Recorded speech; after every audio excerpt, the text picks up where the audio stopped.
Sebelum melanjutkan, jangan lupa subscribe dulu, terima kasih. Bab 366 Luo Yu kembali. Mendengar ini, tatapan Feng Jiu jatuh pada gumpalan hantu di sekitarnya, memperhatikan api yang melayang di udara, tetapi tidak menyerang siapapun. Tampaknya tidak memiliki kekuatan ofensif, tetapi dalam Blood Soul Arai aneh ini yang menggunakan darah dan jiwa segar, bagaimana mungkin api jahat yang aneh ini tidak memiliki kekuatan ofensif? Adapun kekuatan ofensif seperti apa yang akan dimilikinya? Baiklah, biarkan dia mencobanya. Saat dia membuat keputusan, dia menghindari garis-garis berdarah dari susunan di tanah dan bergegas ke tengah susunan. Mereka yang duduk di dalam susunan mungkin telah ditangkap lebih awal karena hidup mereka tergantung pada seutas benang tipis. Tubuh mereka tidak dipenuhi dengan napas makhluk hidup, tetapi bau ki kematian yang pekat. Beberapa orang masih bisa tetap duduk di tanah sementara beberapa lainnya sudah ambruk menjadi tumpukan di tanah. Bagaimanapun, mereka bertempur di tengah-tengah barisan dan dengan tekanan kuat dan bilah angin yang berterbangan di sekitar, orang-orang itu tidak dapat menghindar atau menghindari serangan yang datang. Belum lagi menanggung beban tekanan yang menindas, tentu saja beberapa orang telah kehilangan kesempatan untuk hidup. Tatapannya pada orang-orang yang berkaca-kaca itu, hatinya menjadi tenang. Dunia memang seperti itu, kejam dan tidak adil. Bahkan jika seseorang tidak ingin mati, tetapi tidak memiliki kemampuan untuk melindungi dirinya sendiri, tidak ada cara lain dan tidak dapat melarikan diri dari nasib kematian yang akan datang.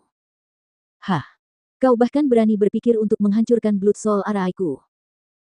Lelaki tua yang sudah layu itu, yang dikepung oleh keempat kultivator inti emas, mundur beberapa langkah, dan dari sudut matanya, ketika ia melihat bahwa Feng Jiu ingin menghancurkan susunan itu, ia segera melambaikan tangannya dan melafalkan beberapa patah kata. Saat berikutnya, ia melambaikan tangannya dan gumpalan hijau itu masing-masing mengeluarkan jeritan melengking dan setiap nyala api terbelah menjadi dua sebelum terbang langsung ke mata orang-orang itu. Orang-orang yang tadinya linglung itu, memiliki nyala api hijau di mata masing-masing mereka dan seolah-olah mereka telah disuntik dengan jiwa dari tanah, mereka semua menerkamnya serentak. Nyonya, hati-hati. Tiba-tiba, sebuah suara datang dari kejauhan dan Feng Jiu terkejut. Dia berbalik dan melihat Luo Yu yang seharusnya pergi malah berlari kembali.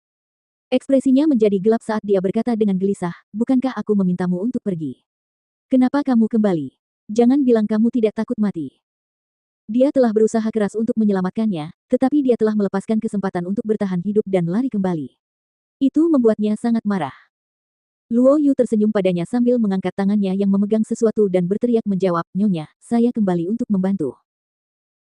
Feng Jiu melihatnya memegang sesuatu yang menyerupai tabung bambu di tangannya, meskipun dia tidak tahu apa itu, tetapi ketika dia melihat dia berlari mendekat, dia segera berteriak, jangan injak garis darah di formasi itu.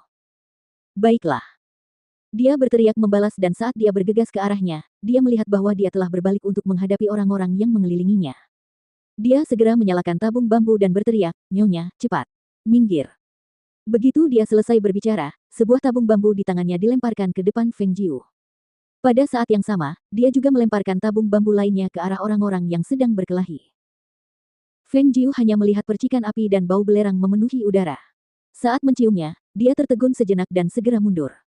Pada saat yang sama saat dia mundur, tabung bambu itu meledak di tengah-tengah orang-orang itu dengan suara keras, dan tanah di bawah mereka bergetar.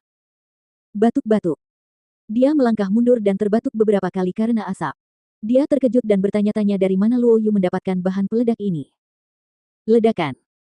Adapun para kultivator inti emas dan lelaki tua itu, mereka tidak seberuntung itu. Peledak yang dilemparkan Luo Yu meledak sebelum mereka sempat menghindarinya. Hanya beberapa teriakan seru yang terdengar di tengah ledakan keras dan terhempas. Ketika mereka melihat bahwa mereka akan jatuh, mereka segera menstabilkan diri dan membalikkan tubuh mereka. Mereka kemudian berbalik dan menatap Luo Yu dengan ganas.